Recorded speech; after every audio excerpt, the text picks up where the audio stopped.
No, no, Mr. Rees-Mogg, get your tongue out my ear. I'm not that kind of girl. Ugh.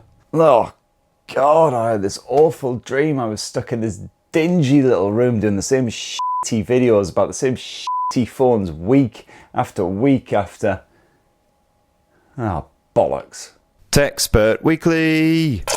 So this week, after seemingly decades of hype and build-up, the Nothing Phone open brackets 1 close brackets has been finally officially revealed in a photo, giving us a tantalising glimpse of its arse. It's still a bit of a tease, but it's loads better than that supposedly leaked picture from MWC, which was mostly just business people's arses and something that could have been a phone. It could have been a bloody 4-finger Kit Kat that Carl was kindly sharing around in the cafeteria, who f***ing knows. And it's also a marked improvement on that graphic which accompanied Nothing's announcement that yes, shock surprise, they were indeed working on a new smartphone. An image that, to me at least, still looks like Totoro with his massive demon schlong unfurled, ready to impregnate the cat bus. Anyway, my first impression of Nothing's official pic of that pioneering smartphone was, it kind of looks like somebody forgot to stick the back on. Actually, that's a complete lie. My first impression was, me, there's a parrot trying to eat the bastard. What is this thing actually made of? Cuttlefish? And then my second impression was, oh God, I forgot just how skanky birds' feet are. They proper creep me out, man. They're all wrinkly and gnarly like Angelica Houston's nasty old claws in The Witches. Or Cthulhu's mouth tentacles. Blech. Then I remembered I was supposed to be focusing on the actual phone, and so I downed a few single malts and slapped myself in the face a few times and got on with it. So the Nothing Phone design clearly has a lot going on, quite a heavy internal components vibe thanks to the transparent back end. At first I wasn't so sure about the look of it, but actually the more I peer at it, the more I appreciate how it simply doesn't look like every other phone out there. They are actually trying to do something different, case in point with the massive parrot right there in their teaser shot, and that's good because the smartphone industry is still as f*** right now. I mean, reviewing smartphones right now is kind of like having battered sausage and chips for every single meal, breakfast, lunch, dinner, every single day. Don't get me wrong, love battered sausage, but occasionally you want to mix it up with a bit of fried chicken or some other meat product that's been recently drowned in a bath of hot oil. And if anyone's likely to shake shit up, it's former OnePlus co-founder Carl Pei. Sure, his company Nothing has only released a single product in the near 2 years since inception, and that hype machine isn't just out of control, it's gone full on Skynet, thankfully minus the nuclear warhead bit. But you know what, screw it, the Nothing Phone is worth getting excited about, purely because you know it's going to be something different. The phone itself should be powered by a Qualcomm chipset, possibly the Snapdragon 8 Gen 1 or even the fresher 8 Plus Gen 1. Although the Nothing Phone will be running a near stock version of Android, so the performance should be smooth enough with a cheaper 700 series chipset like the 780G. That R's shot reveals a dual lens camera, so it looks like Nothing is keeping it simple with the optics as well. No fannying around with macro lenses or monochrome sensors or other guff like that. We don't know just yet if that secondary lens will be an ultra-wide angle shooter, but it seems like a reasonable guess. And apparently Nothing is partnering up with Samsung and Sony on the hardware side, so either of those mofos could be providing the actual camera sensors. And yes, the Nothing Phone 1 will use a light Android skin known as the Nothing Launcher, which is available to download and try right now. Though I'd recommend not actually doing so, as it kind of feels like it might have been designed by that parrot. Even the notifications alert sounds like a frantic woodpecker who accidentally stuck his beak in a massive mound of Charlie.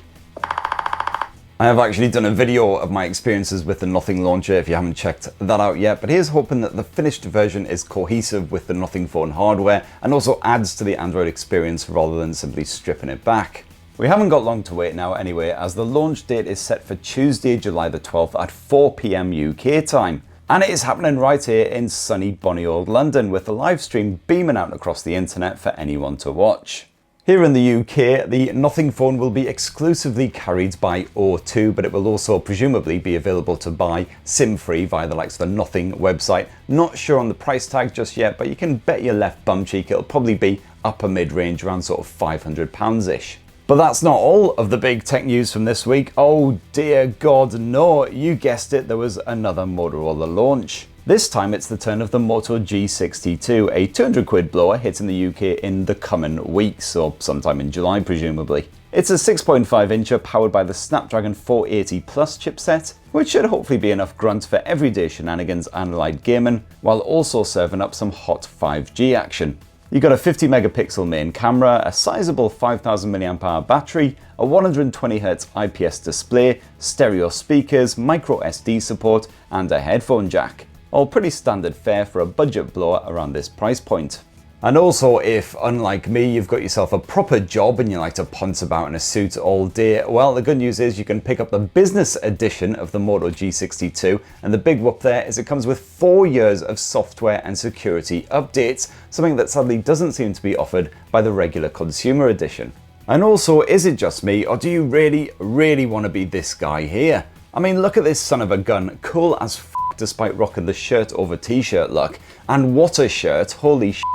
I'd never have the brass bollocks to wear this out in public and look so relaxed. And then there's this shot, and oh my god, the shirt has somehow leveled up, and youchies, those smouldering eyes. This guy could get any living organism pregnant with just a casual glance. And you'd be so lost in that steely gaze that you wouldn't even notice how he's randomly hanging out on the street with an enormous wall mirror.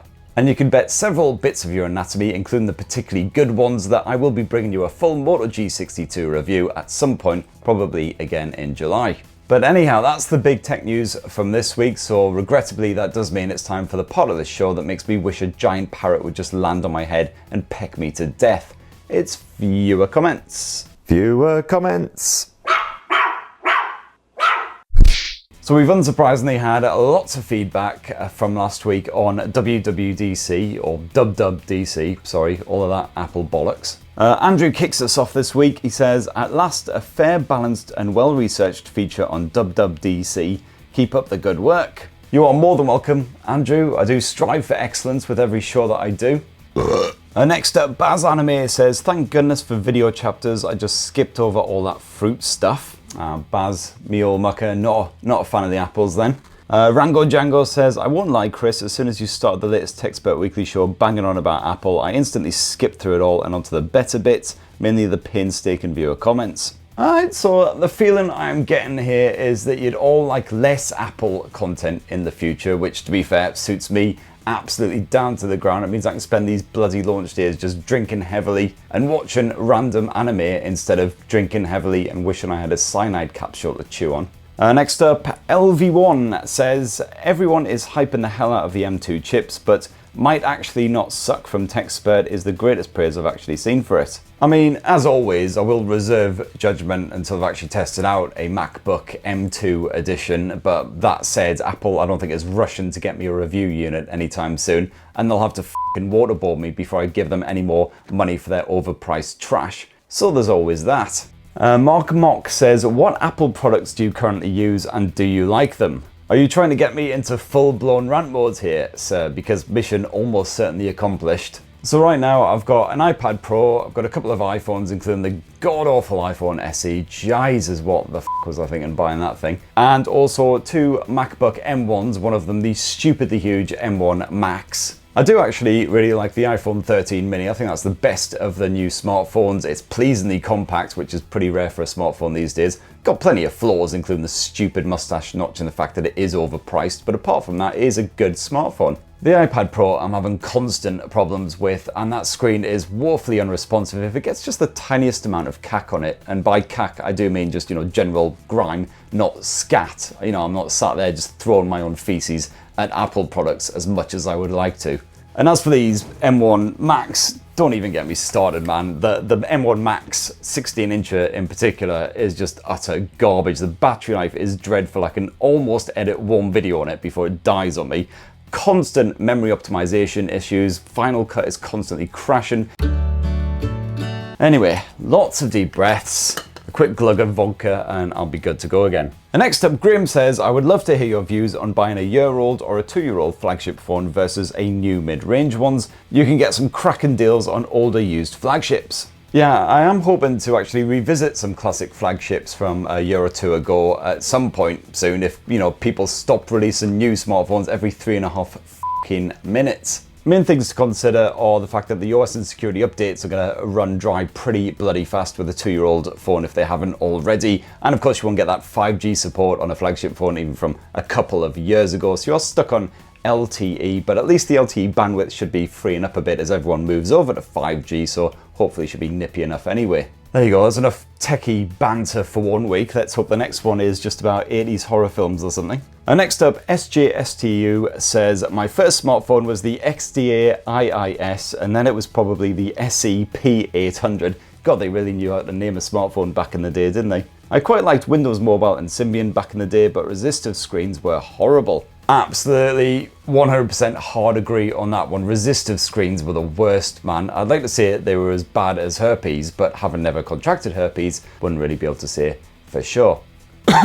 I never had one of those classics, but I do remember back in the day I did get one of those HP PDAs, the ones running Windows Mobile. Must have been early 2000s, I guess, and pretty much all I used it for was playing Minesweeper and watching old pirated episodes of Futurama. I guess replying to the occasional email as well, but probably about 90% of the emails I got back then were those god-awful, pass this email on to 10 other people, otherwise the ghost of Florence Nightingale will rip your gonads off. I'm not really sure why I chose Florence Nightingale there. Of all the dead people throughout the whole of history, I think she's probably one of the least likely to come back and haunt you and do nasty things to your genitals, but whatever. Moving swiftly on, Roop says, thinking about my first phone, the Bosch 509E, and my smartphone, which was the Nokia 5800 Express Music, great little phone, if that's what he says, great little phone, with stereo speakers that was ruined by Symbian OS being utter crap. Yeah, gotta admit, I would be curious to go back to a Windows Mobile or a Symbian device now in 2022 and check it out and see just how god-awful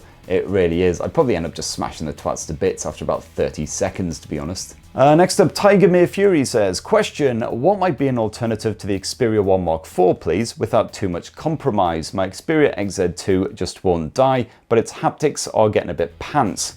And I'm also not a fan of plastic phones. Well, that is exceptionally good timing because I am planning to update my best camera phones roundup really soon, like hopefully in the next sort of week or so stay tuned for that. But just a quick, like off the top of my head, the Oppo Find X5 is an excellent phone, much cheaper than the Xperia, still a banging camera on that thing. Of course, the only caveat being you don't have the excellent manual controls that you do on those Xperia smartphones. But yeah, if you just want a point and shoot camera that gets great results, then job done. And likewise, that Google Pixel 6a should finally ruddy launch at some point in the next month or so, fingers crossed. So, you know, hopefully, again, a really strong camera on a mid-range smartphone, we shall see.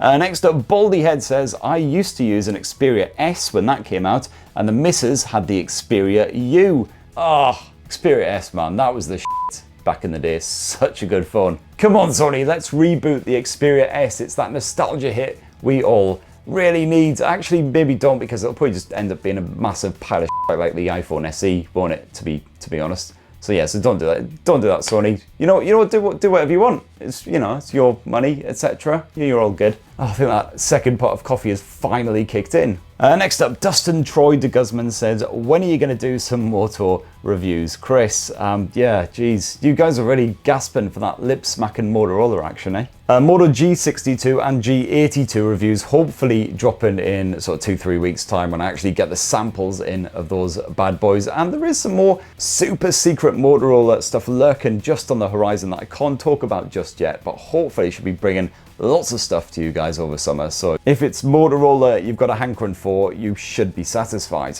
Next up, George says, watching this with my earbuds in and the phone hidden under the cashier at work, even though we're not allowed to have the phone, but I'm bored as f*** and the show is worth it, I think, question mark. Cheers from Germany. I mean, that is incredibly sweet, George, but please, dear God, do not get sacked from your job just for watching this shower of shit. I could not deal with that kind of stuff on my conscience. I get massive guilt trips just when I accidentally squish a slug that's hiding out in our bins or something. So knowing that I got someone fired from their job, that would just bloody hell send me into overdrive. Like, I'm talking severe alcoholism here, or even more severe alcoholism.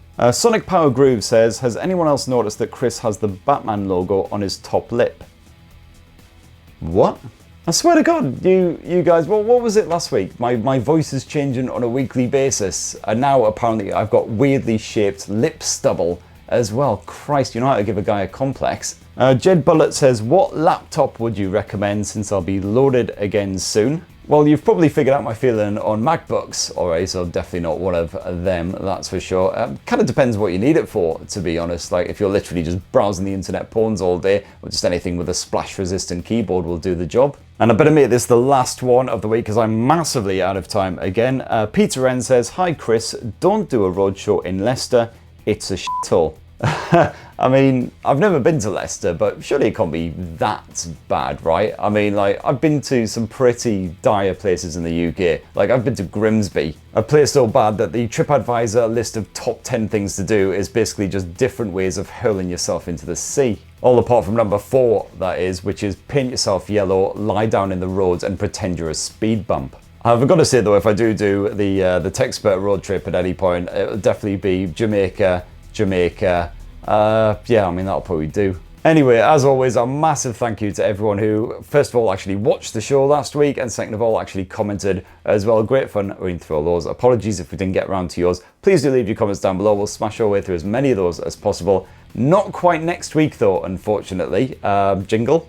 This is about next week. So sadly, next week I will be buggering off on business shenanigans. There will be no Techspert Weekly next Friday, but lots of other hot content lined up, so don't you worry, Uncle Spurt has you covered. And actually, that sounds all kinds of wrong. I don't have you covered in man goo or anything like that. Just moving on. But yes, hopefully all shall be revealed soon. But in 2 weeks' time, we will be back on track with another Techspert Weekly. So please do smash your comments there, and we will get through as many of those as possible then. And as for next week, as far as tech shenanigans go, well, there's a big global Poco launch on Thursday, June the 23rd. So come back early afternoon for more on that. Also home to spaff out my roundup of the best camera phones right now, and a few other tasty tidbits as well. So thank you, gorgeous peeps, for watching to the end of this shower of shit. As always, please do poke, subscribe, and ding that notifications bell if you haven't already, and have yourselves a ruddy, lovely weekend. See you all next week. Cheers, I love you.